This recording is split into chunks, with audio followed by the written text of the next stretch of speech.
जब भी हम कोई भी म्यूचुअल फंड बाय करते हैं या फिर उसमें एसआईपी चालू करते हैं तो हमें कौन कौन से फैक्टर्स देखने चाहिए उस म्यूचुअल फंड में। ये देखो, मैंने इस क्वांट स्मॉल कैप फंड में मंथली 5000 का एसआईपी स्टार्ट किया। तो मैंने एंजल ब्रोकिंग में गया, म्यूचुअल फंड सेक्शन में मैंने इस पे ऑटो पे का ऑप्शन आता है गूगल पे, यूपीआई से आपका हर मंथ जो अभी डेट डालोगे उस डेट को मनी विड्रॉ हो जाएगा, मतलब कट हो जाएगा आपके अकाउंट से। एंड इस म्यूचुअल फंड में आपके वो जो ये रहते हैं यूनिट्स रहते हैं वो ऐड हो जाएंगे। तो देखो, अभी तक मेरा 31 रुपीज़ बना है, मतलब 0.63% बना है इस म्यूचुअल फंड में। Quant small cap mutual fund है। अभी मैंने 2 दिन पहले चालू किया। देखो, यूनिट्स इतने मुझे अलॉट हुए, ठीक है। एंड करंट एनएवी कितना है, 264। मतलब 264 को इससे मल्टीप्लाई करोगे ना तो ये आएगा मेरा अमाउंट जो है वैसे। तो मतलब ये एक्चुअली ऐसे रहता है कि ये अगर शेयर प्राइस है एंड ये नंबर ऑफ शेयर्स है, तो एनएवी मतलब नेट एसेट वैल्यू, तो उसको आप शेयर प्राइस म्यूचुअल फंड का बोल सकते हो कि वो म्यूचुअल फंड का प्राइस ये वाला है, ठीक है। ये मेरे टोटल यूनिट्स हो गए। उसके बाद देखो, ट्रांजेक्शन हिस्ट्री दिया है यहाँ पे, ठीक है।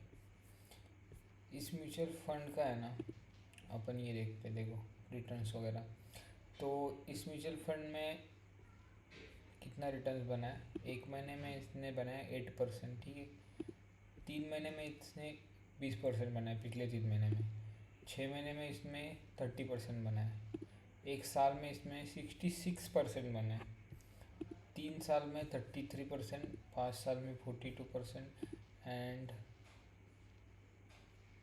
ये कुछ तो दिया है उन्होंने, 13.52% एन्यूअली है। तो एन्यूअली वाला उन्होंने बताया कि 2005 में अगर डालता तो पर ईयर मेरा 13% एन्यूअली बनता है ऐसे। अभी ठीक है। और क्या देखो, इसमें क्या दिया है इन्होंने। हाँ, अभी म्यूचुअल फंड का एज एसेट अंडर मैनेजमेंट, मतलब ये म्यूचुअल फंड के अंदर लोगों ने कितना टोटल पैसा इन्वेस्ट किया है, तो उसका टोटल का वैल्यू कितना है, देखो 21,242 करोड़ का ये इस म्यूचुअल फंड का टोटल एसेट अंडर मैनेजमेंट है। लॉक इन पीरियड नहीं है, मतलब ऐसा नहीं कि मैं कभी भी बेच नहीं सकता, ठीक है। मतलब कि 5 साल, जैसे कि फिक्स इनकम का डिपॉजिट रहता है अपना टैक्स सेविंग, तो हम 5 साल में ही बेच सकते हैं, तो ऐसा कुछ नहीं है इसमें।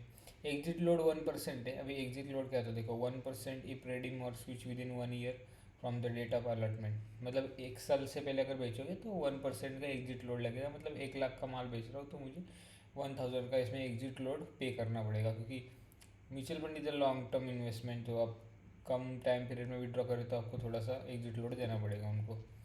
एक्सपेंस रेशियो क्या है, देखो 1.64%। अभी म्यूचुअल फंड हायर करता है ना फाइनेंशियल एनालिस्ट को,